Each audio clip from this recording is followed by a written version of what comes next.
जाएगा। इसमें जो है मोहग्रस्त होने की कोई बात नहीं है, ये भगवान की स्थापित कर रहे हैं। और क्या अंतर है शरीर आत्मा में? कहते हैं वासांसी जीर्णानि यथा विहाय नवानि दधाति नरो प्राणी तथा शीर्णानि विहाय जीर्णानि अन्यानि संयाति नवानि देहि। जिस प्रकार मनुष्य पुराने वस्त्र त्याग कर नए वस्त्र धारण करता है, उसी प्रकार आत्मा पुराने और व्यर्थ के शरीरों को त्याग कर नवीन होते शरीर धारण करती है। आज मैंने जैकेट पहन लिया, कल मैंने स्वेटर पहन लिया, परसों टी शर्ट पहन ली, फिर शर्ट पहन लिया अलग अलग कलर की, क्या मैं बदल गया? मैं वही व्यक्ति हूं, लेकिन ऊपर जो ये आवरण है ये बदल रहा है। इसी प्रकार में जीवात्मा वही का वही हूं, ये शरीर बदल रहा है। कभी मनुष्य का शरीर, कभी पुरुष का, कभी स्त्री का, कभी कुत्ते का, कभी बिल्ली का, 84 का योगी में अलग अलग प्रकार के शरीर में धारण कर रहा हूं, ये भगवान स्थापित है। लेकिन मैं कर्मों का अकाउंट आत्मा के लेवल पर चल रहा हूं, वो शरीर के लेवल पर खत्म नहीं हो जाता।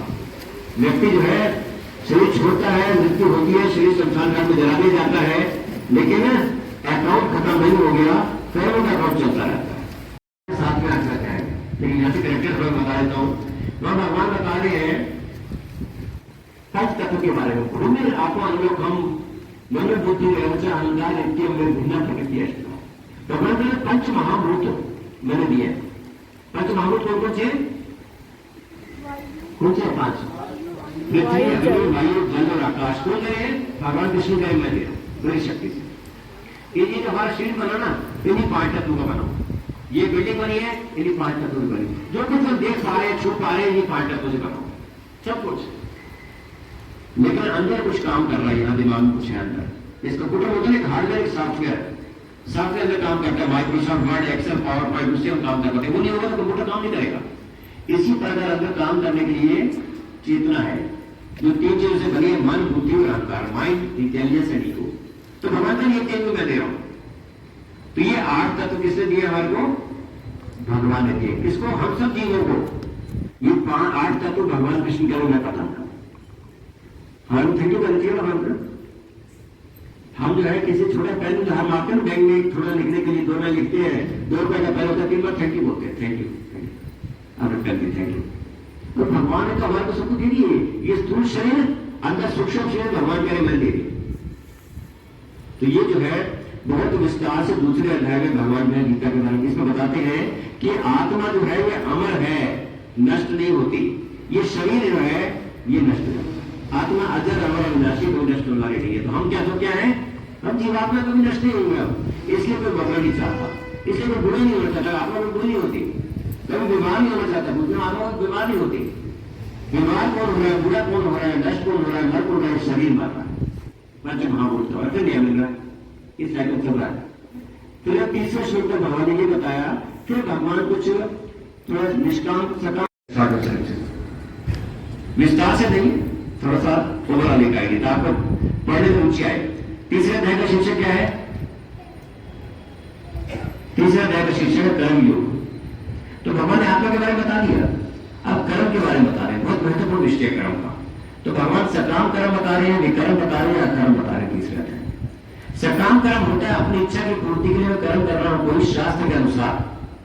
शास्त्र कह रहे हैं यज्ञ करो पुत्र प्राप्ति होगी, ये करिए, दान दीजिए, पुण्य मिलेगा, स्वर्ग मिलेगा। ऐसे प्रकार बहुत सारे कार्य शास्त्रों में बताए हैं।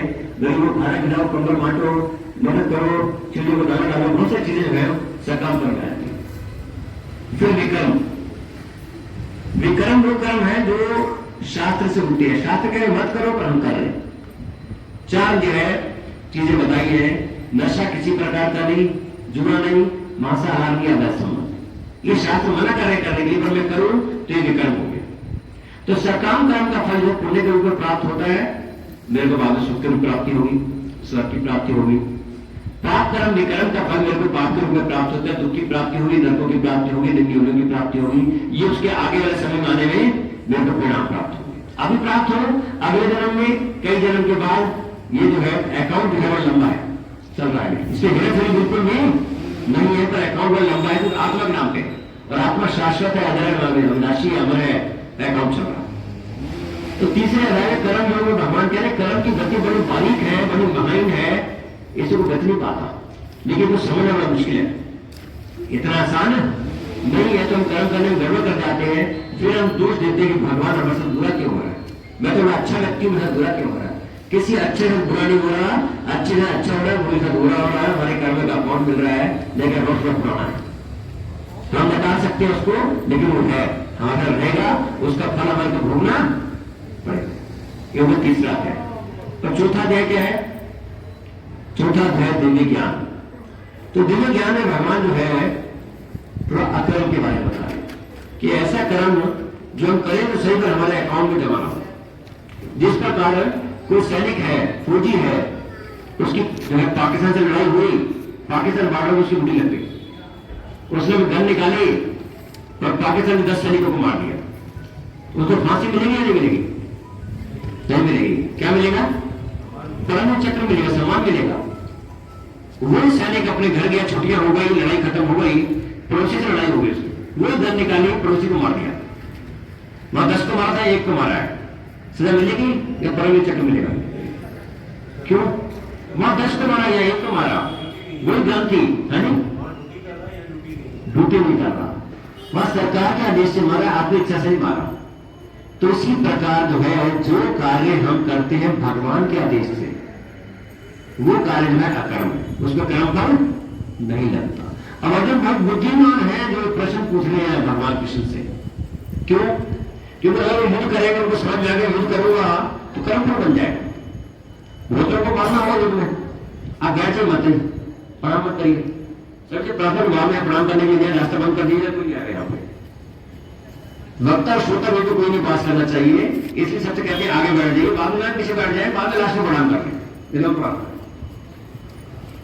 तो ये जो है अकर्म के बारे में बताया है। तो ये अकर्म ऐसा कर्म है जो करते हैं लेकिन भगवान के आदेश, ठीक है। अब भगवान का आदेश प्राप्त हो गए बड़ी सरकार का, अब कर्म फल नहीं अर्जुन को। वो एक आदमी को मारे, हजारों को मारे, लाखों को मारे, करोड़ों को मारे, कर्म फल नहीं है, क्योंकि अपनी प्रसन्नता भी नहीं मारा, पड़ोसी को नहीं मारा। किसको मारा है? भगवान के आदेश से दुश्मन सैनिक को मारे, और धर्म के मार्ग पे है उनको मारा। ये जो है ये कर्म कौशल है जो कि यहां बताया है दिव्य ज्ञान चौथे अध्याय। फिर 5वां अध्याय है कर्म योग कृष्ण भावना भावित कर्म। क्या है? सारे अध्याय का नाम पूछूंगा मैं लास्ट में। 5वां अध्याय का नाम क्या है? कर्म योग, बोलते रहिए सब तब याद रह सको। कर्म योग कृष्ण भावना भावित कर्म। तो तीसरे अध्याय में भगवान ने कर्म के बारे में बताया, चौथे में दिव्य ज्ञान के बारे में। तीसरे चौथे को मिला लीजिए, भगवान के ज्ञान पे आधारित हम कर्म करें तो वो 5वें अध्याय बताया। जो अकर्म के बारे में विस्तार से जो है 5वें अध्याय में आया कि ऐसा कर्म कौशल कि हम कर तो रहे हैं, कर्म का अकाउंट हमारे को भोगना, कर्म का फल हमारे को भोगना नहीं पड़ रहा। बड़ी बुद्धिमानी का कर्म। तो 6वां अध्याय है ध्यान योग। तो भगवान जो है कि चौथे और 5वें अध्याय में थोड़ा ज्ञान योग भी दे देते हैं, कर्म योग, ज्ञान योग, और 6ठे अध्याय में भगवान दे रहे ध्यान योग। ध्यान योग के 8 अंग है, यम नियम है, लेकिन बड़ा कठिन है। मन को नियंत्रित करके कमर सीधी करके बिल्कुल बैठना है, ऐसे ध्यान रखना। कितना कमर सीधी करके बैठ पा रहे हैं? मेरे को दिक्कत हो रही है कि घुटने में जब करते हैं, घुटने में बैठा हुआ। तो ये जो है अर्जुन बोलते हैं कि वो तो मेरे बस का नहीं है। मन को एकाग्रचित करके, मन को वश में करके ऐसे कमर लगा बैठो, वो नहीं, मैं नहीं कर सकता। यम नियम में आता ब्रह्मचर्य का पालन करना है और क्या क्या कार्य नहीं करने, शुद्ध पवित्र स्थान में रहने, वो सब चीजें बताई गई। तो ये जो है 6ठा अध्याय ध्यान योग। अर्जुन कहते हैं मैं नहीं कर सकता। जो अर्जुन नीचे जो है परछाई में देखकर ऊपर घूमती हुई मछली की आंख में छान लगा सकता है, वो अर्जुन ने मना कर दी, तो हम कर सकते हैं क्या? नहीं कर सकते, हमारे संभव नहीं है। तो 6ठे अध्याय के बाद तो भगवत गीता ना 18 अध्याय के 6 पार्ट, 3 पार्ट में होते, 3 हिस्से, 3 भाग, 3 यूनिट। तो पहला भाग क्या है? पहले 6 अध्याय। दूसरा भाग क्या है? अध्याय 7 से 12। तीसरा भाग क्या है? अध्याय 13 से 18। तो पहला भाग हो गया हमारा पहले 6 अध्याय। इसको बोलते कर्म योग या ज्ञान योग, इसका जो है पाठ है। फिर दूसरा अध्याय क्या है? दूसरे में 6 अध्याय और पनीर होता है, टमाटर होता है। तो किसके नाम से खिलाता है टोस्ट? सेंटर में लगा उसके हिसाब से। अगर चीज है तो चीज टोस्ट कराएगा, ये चीज दे दिया, कोई बचा इसके अलावा कुछ? अभी हमें लगता है कि भगवान ने कुछ दिया नहीं, हम लोग को थोड़ी कृतज्ञता महसूस होती है भगवान के प्रति, ग्रेटफुलनेस, कि हम थैंक्स कैसे करें, धन्यवाद कर सकें, लगता है कि भगवान के प्रति। इसके बाद में बीच में अध्याय में भगवान ये भी बताते हैं कि अपने धाम के बारे में बताते हैं भगवान, ये भौतिक जगत है पर भगवान का धाम है, इसको भगवान स्पष्ट करते हैं। तो भगवान कहते हैं मैं अपने धाम के बारे में ना तक भाषते थे सूर्य न शशांक न पाप का यद गत्वा न निवर्तन के तब धाम परम। मेरा धाम कैसा है, वह सूर्य चंद्रमा के प्रकाश की आवश्यकता नहीं है। ये भौतिक जगत में सूर्य चंद्रमा का प्रकाश में दे रहा हूं, मेरी शक्ति है। भगवान कह रहे मैं दे रहा हूं सूर्य चंद्रमा का प्रकाश। ये जीवन जो है ना, वैज्ञानिक कहते हैं सूर्य के कारण है। सूर्य ना हो तो पृथ्वी में जीवन नहीं होगा। तो सूर्य की शक्ति से हमारे को भोजन प्राप्त होता है वास्तव में। अगर सूर्य न हो तो फल वनस्पतियों का पोषण ही नहीं हो पाएगा, हमें खाने को नहीं मिल पाएगा। तो सूर्य वो प्रदान करता है, लेकिन जो रस आता है, फलों सब्जियों में रस होता है ना, जूस, कहां से आता है, तो चंद्रमा से आता है। रात के समय चंद्रमा निकलता है, चंद्रमा पोषण करता है, चंद्रमा से रस प्राप्त होता है। तो सूर्य चंद्रमा भगवान दे रहे, मेरे नेता मेरी शक्ति है। तो खाने को कौन दे रहा है हमारे को, भगवान दे रहे। उसमें रस कौन डाल रहा है, भगवान डाल रहा है। कुछ बच गया। 11वें अध्याय में 10वें अध्याय में भगवान जो है अपने ऐश्वर्य के बारे में बताते हैं। उसमें भगवान कहते हैं कि जो पेट में पचाने की शक्ति है वैश्वानर, कि मैं हूं। स्थूल शरीर भगवान ने दिया, सूक्ष्म शरीर भगवान ने दिया, जीवात्मा में भगवान का अंश हूं। खाने के लिए भगवान दे वो सूर्य शक्ति से, उसमें रस भगवान डाले चंद्रमा की शक्ति से, निश्चय होगी। लेकिन पूरी किताब सिलसिले का समझते थे, शरणागत हो पाते। तो 7वें अध्याय जो है भगवत ज्ञान में भगवान अपने बारे में बताते। 7वां अध्याय 8वां अध्याय, और इसमें जो है चौथे अध्याय एक श्लोक रह गया था, 2 श्लोकों की। 104 अध्याय में आता है कि जन्म कर्म च मे दिव्यम एवं योगेति तत्वता त्यक्त्वा देहम पुनर्जन्म नेति मां वेति स्वर्गम। चौथे अध्याय के 2 श्लोक में भगवान कह रहे मेरा जन्म और कर्म दिव्य है। अब जब ये समझ आता है उसको दोबारा जन्म लेना नहीं पड़ता। अरे इतने मात्र से कितने लोग जान गए भगवान का जन्म कर्म दिव्य है? कौन को जान गया? अगर हम चर्चा करें 4.9 से जान गया सब, तो दोबारा जन्म नहीं होगा। ऐसा क्यों कह रहे हैं भगवान? क्योंकि जो जान जाएगा ना कृष्ण परम भगवान को जन्म कर्म दिव्य है, तो अपना जीवन इसके अनुसार जिएगा, भगवत गीता के अनुसार। और जिसके अनुसार जीवन जिएगा उसको दोबारा जन्म नहीं लेना पड़ेगा। वो जो है भगवान के धाम की प्राप्ति कर सकता, जो बहुत विशेष है। हम इसका पालन को नहीं करते, इसका महत्व नहीं समझ रहे। सारे शास्त्र महत्वपूर्ण हैं, बहुत अच्छे हैं, लेकिन एकमात्र ऐसा शास्त्र है भगवद गीता जिससे हम भगवान ने अपने मुख से बोला है। बाकी सारे भगवान के बारे में लिखे गए, ये भगवान से हम अपने बारे में बोला है। तो बहुत ही महत्वपूर्ण ग्रंथ है। इसके अनुसार जीवन जिए हमारा जीवन सफल है। श्री प्रभुपाद कहते हैं जो भगवद गीता में दिया बिल्कुल सही दिया हुआ है, जो इसके उल्टा लोग कह रहे हैं सब गलत है, हमारा कंफ्यूजन सारा खत्म। नो कंफ्यूजन, कोई मोह नहीं हमारे को, हमारा मोह सारा दूर हो गया। हम अपना जीवन गीता अनुसार जिएंगे, खत्म हो। सारे प्रश्न उत्तर मिले हमारे, सारे संशय दूर हो गए, सारा मोह खत्म हो गया। तो ये जो है बुद्धिमानी की बात है। अगर हम भगवान स्वीकार कर लेते हैं, कृष्ण को, उनके संदेश को स्वीकार कर लेते हैं, जीवन हमारा सफल होता है। फिर 9वां अध्याय परम गुह्य ज्ञान। और परम गुह्य ज्ञान में भगवान कह रहे मन मना भाव मत भक्तो मध्य जी माम नमस्कुरु। मुझ में मन लगाओ, मेरे भक्त बनो, मेरी पूजा करो, मुझे नमस्कार करो। कोई बोले तो बड़ा ही अहंकार है, मैं कर जा रहे हैं। मैं भगवान इसलिए नहीं कर रहे क्योंकि भला है, क्योंकि मेरा भला इसी में है कि मैं भगवान का भक्त बन जाऊं, उनका स्मरण करूं, उनकी पूजा करूं, उनको नमस्कार करूं। इसी से मेरे आनंद की प्राप्ति होगी, इससे मेरे पाप करेंगे, इसी मेरा जीवन सफल होगा। उनका भला नहीं है, वो मेरे भले के लिए बता रहे हैं। जो गीता में भगवान ने बोला है मेरे भले के लिए, वो तो भगवान थे, हैं और रहेंगे। मैं उनको मानू या न मानू को करता नहीं पड़ता, वो परम भगवान है, अनंत को भी ब्रह्मांड नायक है। 3/4 आध्यात्मिक जगत वैकुंठ है, या कोई कुंठा नहीं, एंजाइटी, स्ट्रेस, टेंशन डिप्रेशन नहीं होगा। 1/4 में भौतिक जगत है, इतना संख्य ब्रह्मांड, इतना संख्य ब्रह्मांड में संख्य जीव, उसमें से एक मैं मूर्ख बोलूं मैं भगवान को मानता नहीं, तो फर्क पड़ जाएगा क्या? कोई फर्क नहीं पड़ेगा, लेकिन मेरे में फर्क पड़ जाएगा। आज समाज में समस्या किस चीज की है? हमारे पूर्वजों के पास 500,000 वर्ष पहले जन सुख सुविधा के साधन थे, हमारे पास ज्यादा है। पहले ऐसी थे, बड़ी बड़ी गाड़ियां, मेट्रो, और सूर्य के साधन नहीं थे, लेकिन 1000 वर्ष पहले हमारे पूर्वज ज्यादा सुखी थे, हम ज्यादा सुखी है, यह सुखी थे। क्यों? क्योंकि मन शांत था। दूसरा धर्म में भगवान कहते हैं अशांतस्य कुतः सुखम, जिसका मन शांत नहीं वो सुखी नहीं, इसका मन शांत है सुखी। बड़ी सरल परिभाषा, एक ही परिभाषा भगवान के सुख। ये नहीं बताया कि बड़ी गाड़ी है, बड़ा पैसा है, कुछ नहीं बताया, ये सुख की परिभाषा नहीं है। बड़ी सरल सी परिभाषा कि मन शांत है कि नहीं शांत। आज किसी पूछी कैसे है, हाँ बिल्कुल अच्छा, बड़ा मजा है, बड़ी गाड़ी है, बेटे की नौकरी भी लग गई है, ये है वो है, तो टेंशन लगती है, बाकी सब बढ़िया। अरे भैया टेंशन नहीं, बढ़िया क्या रहेगा फिर? एंजाइटी है, स्ट्रेस है, टेंशन है, डिप्रेशन है, बढ़िया है, बढ़िया कहां से है?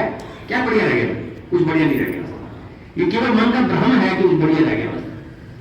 अगर हम भगवान को भी मन लगाते हैं तो टेंशन, एंजाइटी, स्ट्रेस, डिप्रेशन सब खत्म हो जाएगा, मन हमारा शांत हो जाएगा, तो बढ़िया होगा, वो वास्तव में बढ़िया होगा।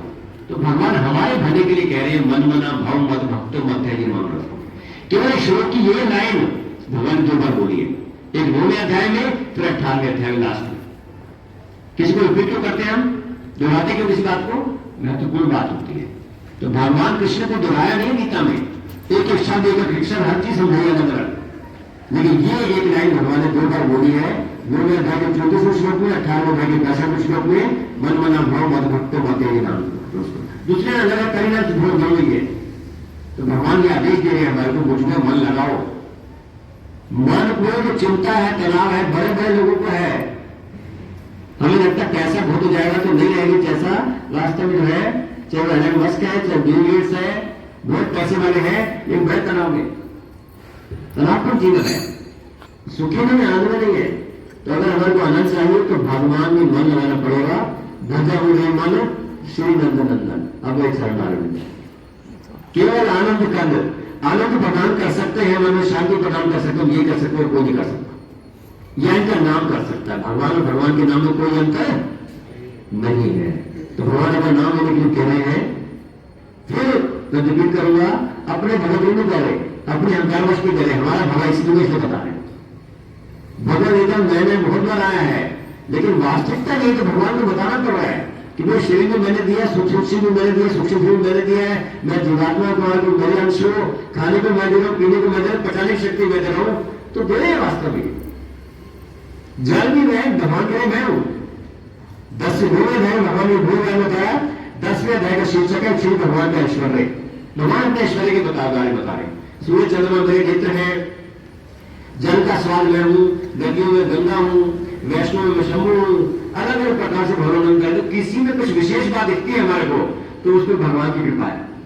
किसी की बुद्धि बहुत ज्यादा है, क्या टैलेंट आदमी, ये भगवान कृष्ण की कृपा से मुझे ज्यादा मिली, अच्छी बात। कोई बहुत सुंदर है, भगवान की कृपा मिली। क्यों? धन बहुत ज्यादा है, भगवान की कृपा मिली। इसी भाव से हमारे को देखना चाहिए, सही देखने का तरीका है, ये सही तरीका है वास्तव। और कृपा कब तक है वो भगवान जाने, कब निकल जाएगी पता नहीं। तो वास्तव में किसी में कुछ भी ऐश्वर्य दिख रहा है, कुछ विशेषता दिख रही है, तो सारे 6 ऐश्वर्य भगवान से आ रहे। वेद व्यास जी के पिता की पराशर, उन्होंने भगवान शब्द की व्याख्या दी, जिसमें 6 ऐश्वर्य पूर्ण मात्रा में उसको भगवान बोलते हैं। धनवान किसको बोलते हैं? धनवान जिसको धन है, इसी पर भग यानी ऐश्वर्य, अपनेस। तो 6 ऐश्वर्य जिसमें पूर्ण मात्रा में उसको भगवान बोलते हैं। संपूर्ण यश, संपूर्ण ज्ञान, संपूर्ण बल, संपूर्ण रूप, संपूर्ण धन, संपूर्ण वैराग्य, ये भगवान में है, इसलिए वो भगवान। बाकी समय कुछ मात्रा में हो सकते हैं, लेकिन 6 के 6 पूर्ण मात्रा में भगवान है। इतना वैराग्य का भाव है कि द्वारकाधीश होकर अर्जुन का रथ चला रहे, चला रहे नहीं चला रहे। विषम पितामह ने प्रतिज्ञा कर ली कि कल मैं पांडवों को वध कर दूंगा।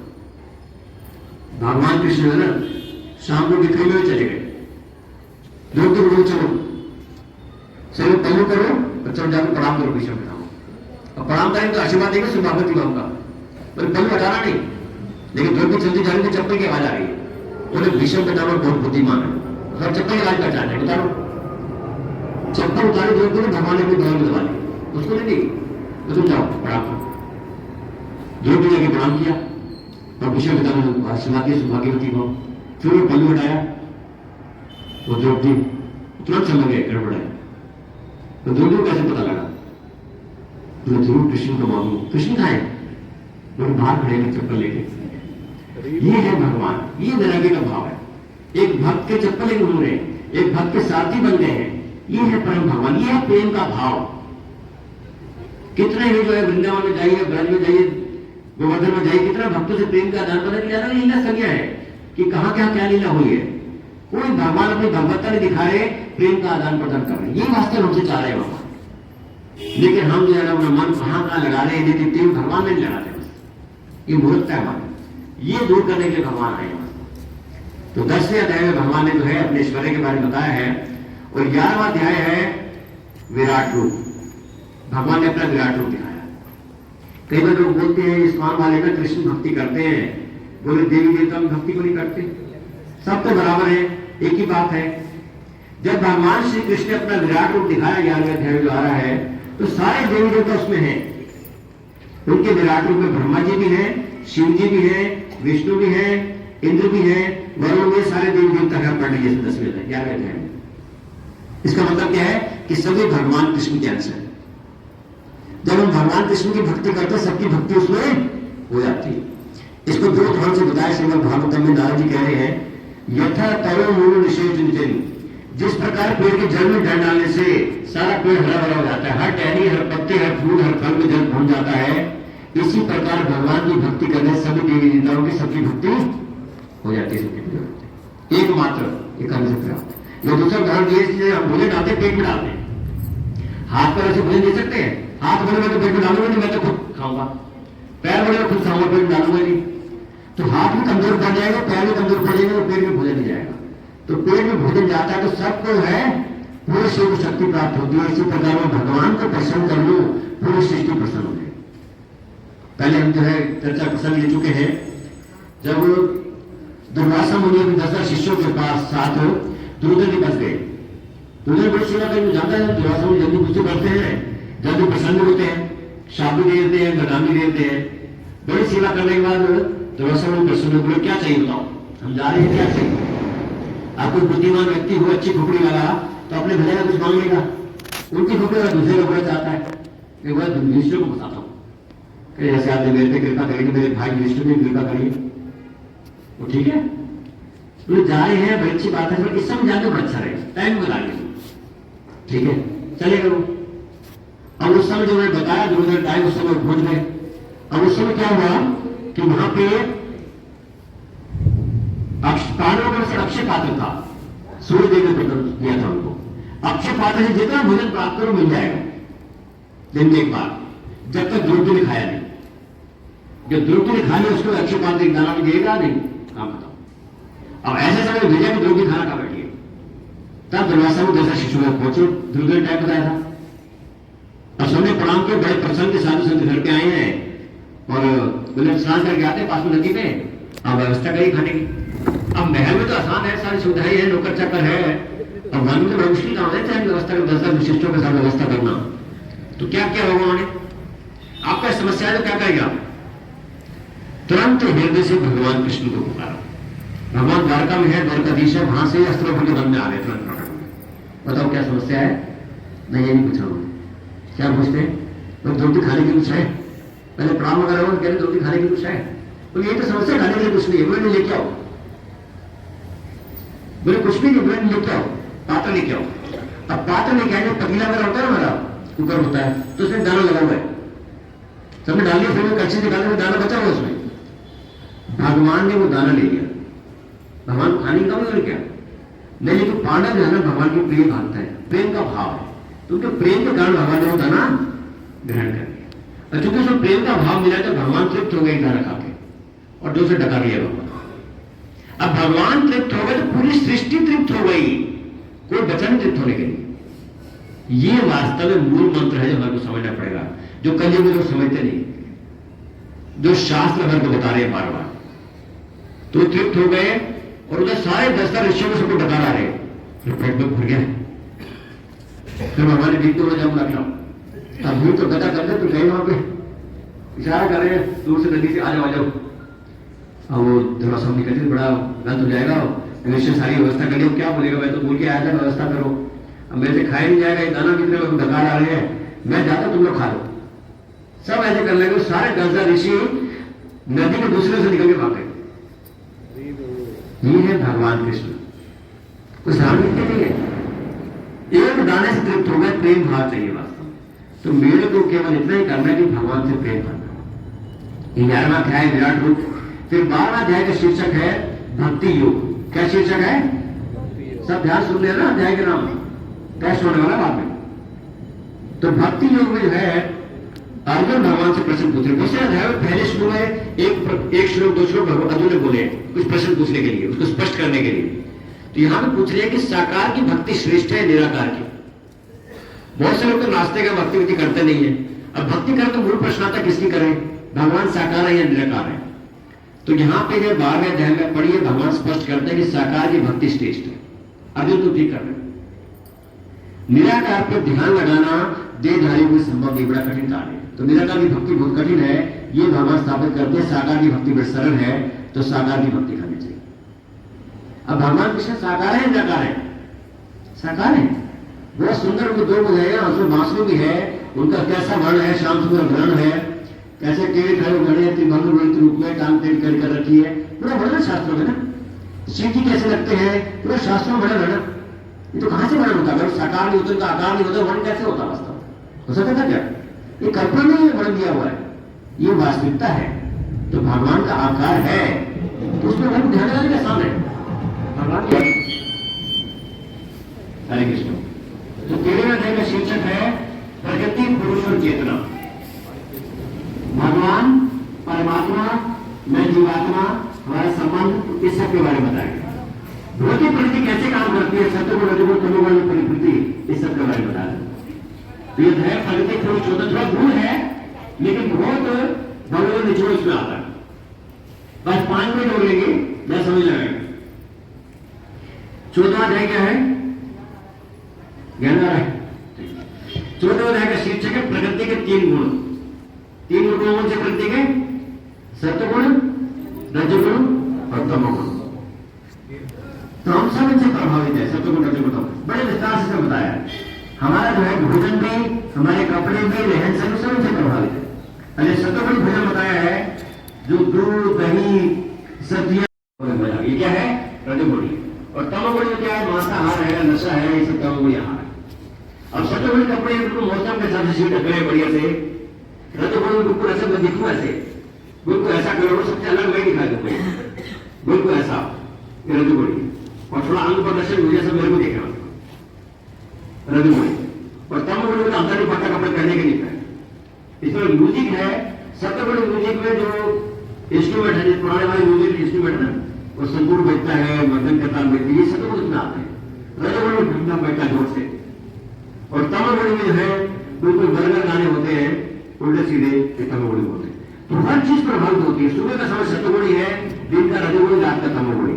तो जीवन का हर क्षेत्र जो है 3 गुणों से प्रभावित है।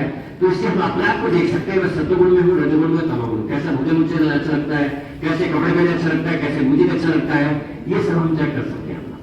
14वां अध्याय के बारे में बताता है। 15वां अध्याय का शीर्षक है पुरुषोत्तम योग। पुरुषोत्तम योग में बताया है कि किस प्रकार भौतिक योग में फंसे हुए हैं। भौतिक जगत की तुलना की बहुत बड़े वृक्ष से, वृक्ष की अलग शाखाएं होती है ना, तो अलग अलग शाखा में अलग अलग चेतना की व्यक्ति है। शाखा कैसी है? नीचे के लोग हैं, बीच के लोग हैं, ऊपर के लोग हैं। ऊपर के लोग उच्च चेतना की व्यक्ति है, सत्वगुण लोग। बीच वाले में रजोगुणी, नीचे जो है बिल्कुल नीचे चेतना के। तो ये जो है इस प्रकार से हमारे को निर्धारित होता है कौन सा शरीर प्राप्त होगा। सत्वगुणी व्यक्ति ऊपर के लोगों में जाते हैं, रजोगुणी व्यक्ति इसी लोग में वापस आते हैं, तमोगुणी नीचे के लोग में जाते हैं। सत्वगुणी उच्च योगियां प्राप्त करते हैं, देवता बन जाएंगे, ऋषिमुनि बन जाएंगे। रजोगुण मनुष्य बनेंगे, फिर से तमोगुण पशु पक्षी ये सब बन जाएंगे। ये स्थिति होती है। तो ये अंतर है तीनों में। तो कैसा हमारे को अगले जन्म प्राप्त होगा, ये इसी में हम खुद फैसला कर सकते हैं। ऊपर से तो हेरा नहीं कर सकता वहां पर यमलोक में, हमारी स्थिति के हिसाब से। इसको जो है स्पष्ट किया गया है कि जब हम शरीर छोड़ते हैं, कहते कर्मों का फल आगे चलता है, मानते हैं सब। इतने में लगता है कर्मों का फल आगे चलता है जन्म में। तो कैसे जाता है? सिर तो जा देते हैं यहाँ पे, सिर चल जाता ना, तो कर्मों का फल आगे कैसे ट्रांसफर होता है? आत्मा से। आत्मा के अलावा मन, बुद्धि, अहंकार, ये सूक्ष्म शरीर है, ये भी रहता है। ये शरीर को लेके जाता है। इसमें सारी रिकॉर्डिंग है, हमारे मन बुद्धि अहंकार की स्थिति, ये चेतना की स्थिति, इसके साथ रिलेशन प्राप्त करता है। कोई हेरा करेंगे इसमें, जब ये चेतना है, अब किसी का दिल करता है कि ऐसे खून पी जाऊं किसी का, तो खुद की मनुष्य जीवन बड़ी मुश्किल होगी। शेर का शरीर लो, आराम से पंजा मारो, झपट्टा मारो, खून पी लो, शेर का शरीर मिल जाएगा। बहुत इच्छा है पानी में तैरने की, लोग मछली का शरीर में आराम से तैरो, दिक्कत है मुश्किल से आपको तैरने में। तो जैसे हमारी चेतना होगी वैसे शरीर मिलेगा, जो मृत्यु के समय चिंतन होगा वैसे शरीर मिलेगा। तो आज तक है बताया है, अंत काले चामेव स्मरण मुक्ता कलेवरम या प्रयाति सामद भाव याति नास्ति अर्थ संशय। अंत समय जो मेरा स्मरण करते हुए शरीर त्यागता है वो धाम को प्राप्त करता है, सूरज सवेरे। ये भगवान स्पष्ट कर रहे हैं। अगर मृत्यु के समय में भगवान का चिंतन कर पाया तो भगवत धाम की प्राप्ति हो जाएगी, नहीं तो ये तो कुछ चिंतन तो होगा। हमारे मस्तिष्क का पहले खाली रहता है, उसके ऊपर फोटो रहती है, तो कोमों में रहता है, कोमों में फोटो रहती है अलग कि यम यम आप स्मरण भाव तंते कलियुगम तम तलवेती कौनते सरल अनुभव। अगर भगवान का स्मरण नहीं किया तो जिस जिस भाव का स्मरण करते हुए शिव त्याग उसको प्राप्त करता है। फिर भरत महाराज को हिरण से आसक्ति हो गई, हिरण ने चिंतन किया, अगर से हिरण का मिल गया।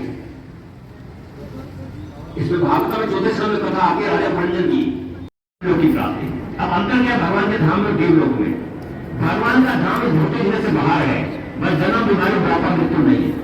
आध्यात्मिक आदि भौतिक आदि देव क्लेश किया वैकुंठ ऐसा स्थान है, लेकिन देवी देवताओं का लोक इसी 14 लोक में सबसे ऊपर है।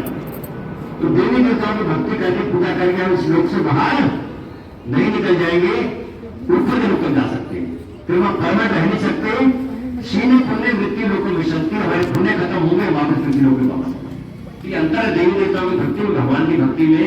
भगवान की भक्ति में बाहर निकल सकते हैं क्योंकि भगवान बाहर है वैकुंठ में, लेकिन देवी देवता की भक्ति से बाहर वहां पे नहीं जा सकते। अंतर है कि इसको इधर करते हैं।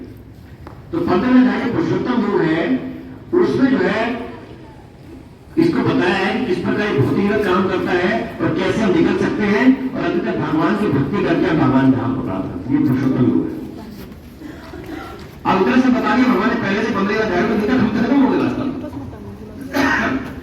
तो सब मान लेंगे ना या नहीं मानेंगे? कृष्ण भक्ति में जाएंगे, गीता को मानेंगे नहीं, कौन कौन मानेगा? नहीं करता, ना सुख मिलता है, ना सिद्धि या परमति की प्राप्त होती है। तो शास्त्रों को स्वीकार करता है, सुखी रहता है। क्या बताया गीता, 16वें अध्याय पढ़ सकते हैं।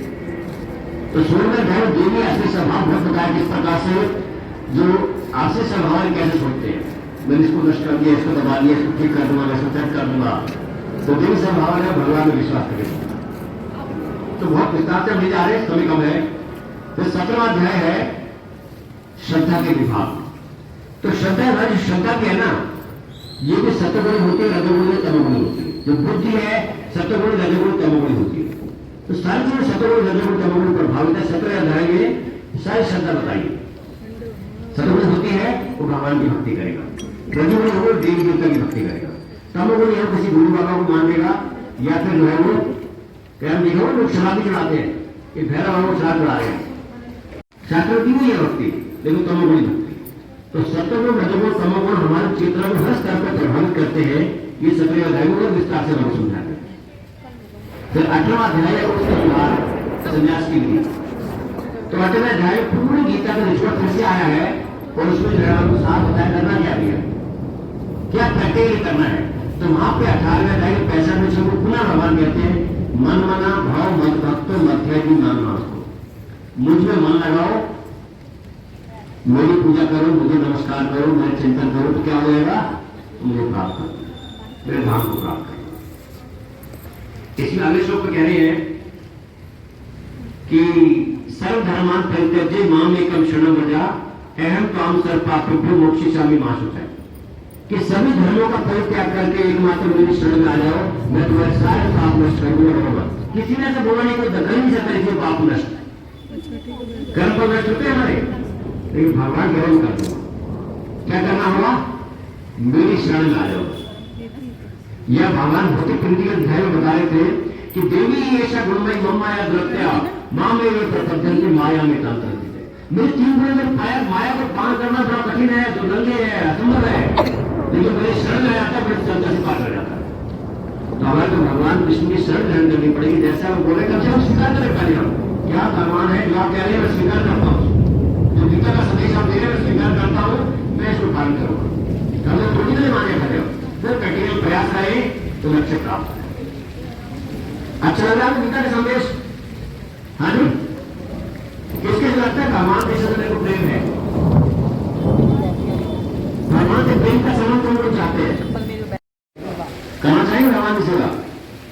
हाँ जी, एक जो है दूल्हा दुल्हन जब शादी हुई, अब पति जो है आया ऑफिस से, पत्नी सही बजी गेट पर खड़ी है, बिल्कुल श्रृंगार करके डाली गई लगी तो अंदर आया, पूरा घर फैला हुआ है, सारे टुकड़े फैले हुए हैं, झाड़ू पोछा लगा, सारा गंदा पड़ा है। बोली गंदी बड़े साफ नहीं मशहूर, बोले सफाई का वैसे होती नहीं, आप कर लीजिए आई लो। बोले कुछ खाने के लिए चाय का तू, बोले चाय का खाना वाना बोलो मेरे को आता है, वो आप बना लेंगे बगे आई लगी। कुछ भी बोलो ये मेरे को आता है, आप कर लो आई लगी। तो लव है कि नहीं है? हाँ जी, लव का मतलब है सेवा, जैसा वो चाहते हैं सामने वाला। तो अगर हम भगवान कृष्ण से प्रेम करते हैं, जैसा हम चाहते हैं वैसे हम करेंगे, करेंगे नहीं करेंगे? नहीं, बोले कुछ हम प्रेम नहीं करते, ठंडा पड़ गया हमारा प्रेम, करते ही नहीं करते।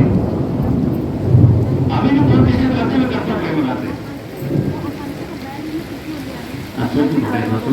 अच्छी बात।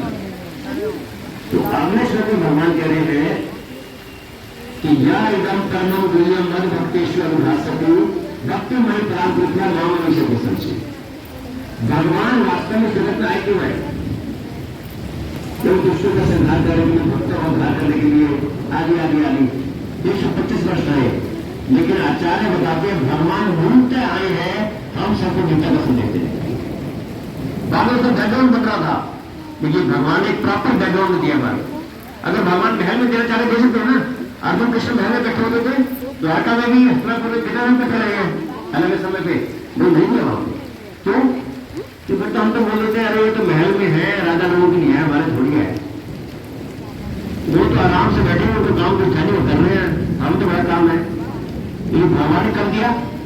कुरुक्षेत्र भी हिंदुस्तान में दोनों सेनाएं आने सामने खड़ी है, शंख बज गया, भगवान बज गया, लड़ाई तैयार है, बिल्कुल तीर चलने वाले ऐसे नहीं जाती है। अर्जुन ज्यादा बिजी था उस समय, हम ज्यादा बिजी है। हाँ जी, कि तुम बुलाओ ना गीता की क्लास आ रही है, मैं तो बड़ा बिजी हूँ, टाइम कहा लिया, फालतू लोग बुलाओ है तो टाइम नहीं मेरे पास। और तुम्हारा टाइम है, अर्जुन ने स्थापित कर रहे हैं कितने बिजी हो आप। पहले देखो सर करना क्या भैया आप जिंदगी में, बिजी तो बाद में हो, मुझे पता नहीं करना क्या, मैं लगा हूँ बड़ा बिजी हूँ मैं। पहले गीता समझो क्या करना है वास्तव में। तो इसलिए जो है वहां पे पहले गीता का ज्ञान फिर कर्म। नाम अनुस्मर युद्धाचार निरस्मरण करते रहो, अपने कार्य करते रहो, ये कला मेरे सीखनी है। तो यहाँ पे 18वें अध्याय में भगवान लास्ट में कह रहे हैं, क्या श्लोक बोला मैंने? भगवान कहे या एकदम परम गुह्यम मद भक्तेश्वर भास्वती भक्ति मन प्राण कृतना माम विषय संशय। जो गीता का संदेश सब तक पहुंचाता है उन्हें धर्म को प्राप्त करे। नाचा तस्मात मनुष्येषु कश्चित में प्रिय कृत्मा, उससे प्रिय मुझे ना कोई है ना कोई होगा। तो जो भगवान का प्रिय बनना चाहता है उसको गीता का संदेश सब तक पहुंचाना चाहिए। ऊपर से आई लव यू कहने से काम करने वाला भगवान कृष्ण बड़े टेढ़े है, छलिया है। ऊपर से फॉर्मेलिटी करेंगे तो सब समझते हैं अंदर हृदय में बैठे परमात्मा रूप में। फॉर्मेलिटी करेंगे वो फॉर्मेलिटी कर लेंगे, कहते ये था हम परमात्मा में चार का भजन में जिस राज में भक्ति करता है वैसा प्रतिपादन करता हूँ। कोई फॉर्मेलिटी करता मैं फॉर्मेलिटी कर लेता हूँ, कोई हृदय से करता मैं हृदय करता हूँ, कोई प्रेम करता मैं प्रेम करता हूँ। यदि पांडव प्रेम करते भगवान प्रतिपादन कर रहे हैं, दुर्योधन जो है ऊपर श्राप कर रहा है भगवान श्राप कर रहे हैं, बोले मना करके नहीं खाऊंगा मैं, जाओ 56 लोग इनकार कर दी भगवान। तो ये जो है वास्तव में अगर हम भगवान से प्रेम करते हैं तो भगवान का ये संदेश हमें सब तक पहुंचाना है। अब तक इस भगवत गीता के 50 प्रकाशन बन चुके भगवत गीता होगा पूरे विश्व में, जाना है कम है 50 में, जाना है कम है। जो बाइबल है ना कई कंपनियां छापती है, एक डिटेल्स बाइबल है जो सबसे ज्यादा पॉपुलर है। डिटेल्स बाइबल की अब तक 200 करोड़ से ज्यादा कॉपी बन चुकी है और हर भाषा में है वो। तो कोई ज्यादा बाइबल से अधिक तो एक ही कंपनी के बच्चों के लीडर्स बैगर, और वो बहुत फ्री में बांटते हैं क्योंकि बहुत पीछे से उनका पैसा आता है, उसे छापते हैं और बांटते दुनिया जो है वो चर्च में आते हैं। हम कुछ करते नहीं, फिर कहते हैं कन्वर्शन बहुत होगा। अरे हमने क्या किया भैया? हमने कहां तक गीता पढ़ी, कितने लोगों ने पढ़ी, कितने लोगों ने संदेश सब तक पहुंचाया? तो हमें रिस्पॉन्सिबिलिटी जिम्मेदारी लेनी पड़ेगी। ऐसे फालतू से कहना नहीं बनेगा। भगवान आप बड़े अच्छे, हमारा तो प्रेम है, बस हमारी लिस्ट है, घर पे सामान पहुंचा रखते होंगे, मुझे भगवान ये चाहिए, ये चाहिए, ये चाहिए। ये प्रेम नहीं है। प्रेम का मतलब सेवा कर रही है, करवाने नहीं है। तो हमारे को जो है भगवान का संदेश सब तक पहुंचाने के लिए तैयार होना पड़ेगा। भगवान कहते हैं सर्व यीशु बीज सबको बीज प्रदान करने वाला पिता कौन है? भगवान कृष्ण। मैं कहने में मेरे पिता कौन है? भगवान। तो पिता का कार्य कौन करता है?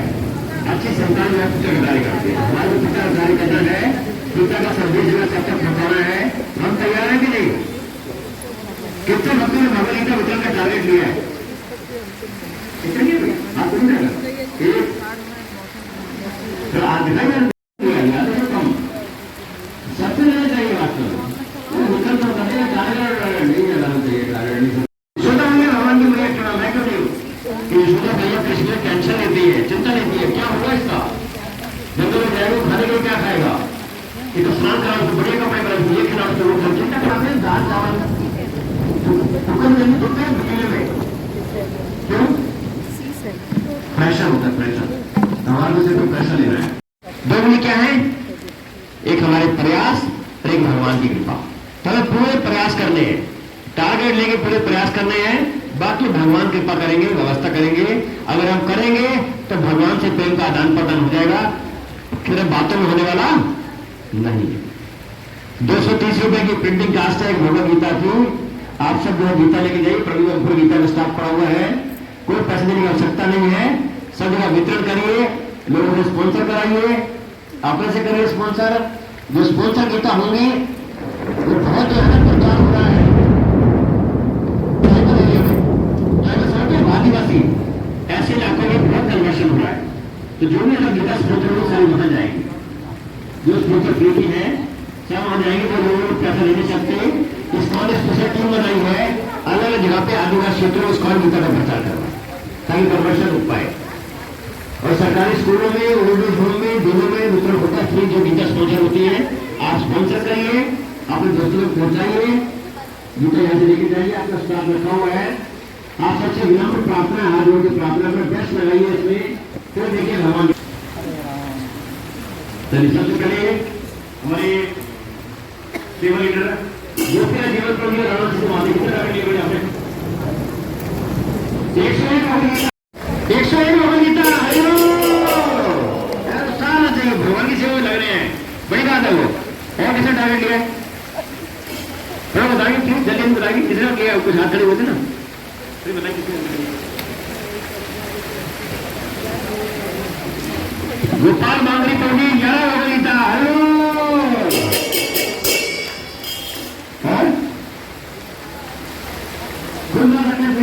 कितने कितना टारगेट लिया? गोर फैमिली, गोर परिवार ने कितना टारगेट लिया? गोर परिवार 11 हो जाता है। आपके परिवार ने कितना टारगेट लिया?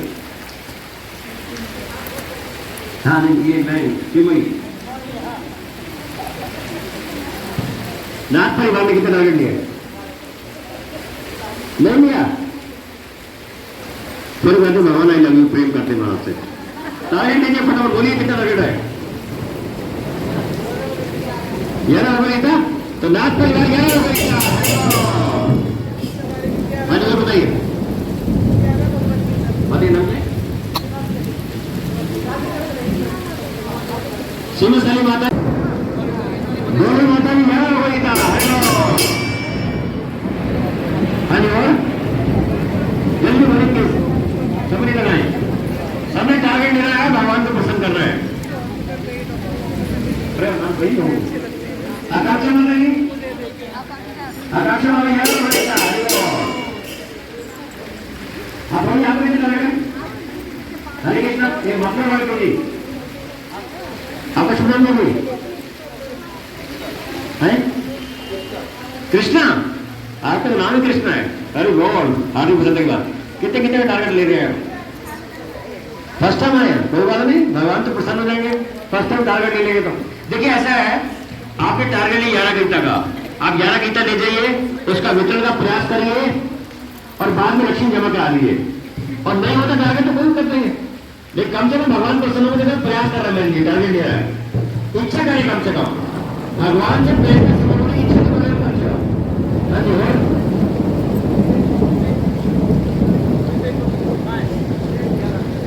क्या है ये तो नहीं यार, कोई प्रसन्नता नहीं हो रही किसी को, वो खुश भी नहीं हो रहे दूसरों के टारगेट से भी। और सब लोग टारगेट नहीं प्लीज, देखिए टारगेट नहीं ले रहे, उन सबका टारगेट है 5 भगवदगीता का, जिन्होंने टारगेट ले लिया। ठीक है, जिन्होंने ले लिया अच्छी बात है, भगवान प्रसन्न है। जिन्होंने ले लिया उनका टारगेट 5 भगवदगीता, एक एक अलग, पति का अलग, पत्नी का अलग, मिल के 10 हो गया। और कौन टारगेट में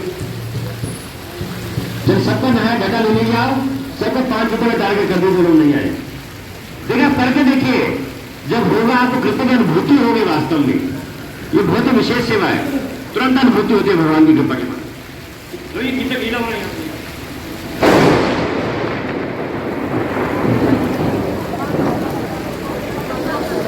ठीक है, सभी का बहुत धन्यवाद। 18 दिन नाम जान हो गए, पढ़ने के है, सबको पढ़ाने के लिए। एक और रिक्वेस्ट है, मैं 1 मिनट लूंगा, मैं फिर बैठेंगे, मतलब बैठिए फिर सेंटर में बैठिए। एक रिक्वेस्ट है, जितने भक्तों को आप अप्रोच करेंगे गीता के लिए, सिर्फ गीता लेके हमें चुप नहीं बैठना, वो गीता ले या न ले, उनका नाम फोन नंबर नोट कर लीजिए, उनको गीता की क्लास में बुलाइए, वो गीता पढ़ाएंगे हम लोग। हमारे को गीता भी देनी, गीता का ज्ञान भी देना है, सिर्फ गीता दे के काम खत्म नहीं हो गया। सब तक भगवान का संदेश पहुंचना चाहिए, हमारे को उसका बीड़ा उठाना है, इसके लिए प्रयास करना। सब तैयार है आप? भगवान की प्रसन्नता के लिए बीड़ा उठाए तो सही बात मिशन 5 पे लग जाए। 5 भगवदगीता का 5 लोगों का डाटा तो जो लाके दे, अपना जो है सबको गीता का संदेश फैलेगा। तैयार है सभी ना? हाँ जी, चलिए बहुत बहुत विशेष धन्यवाद त्रिभुवन सभी भक्तों का, जिनके दीप दान से भगवान इतने प्रसन्न है कि वर्षा बंद नहीं हो रही है और भगवान बार बार हरिबोल करवा रहे हैं, जोर जोर से बंदी लग रही है। तो हरे कृष्ण महादेव की प्रार्थना करेंगे सभी भक्तों के लिए जोर से, हरे कृष्णा कृष्णा कृष्णा हरे हरे, हरे राम राम राम हरे। धन्यवाद।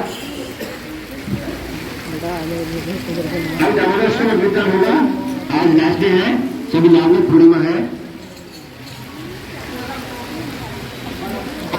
चलेगा हरे कृष्ण। तो बहुत बहुत धन्यवाद प्रभु जी का, इसके लिए दामोदर प्रभु जी का। और प्रभु जी जब भी आते हैं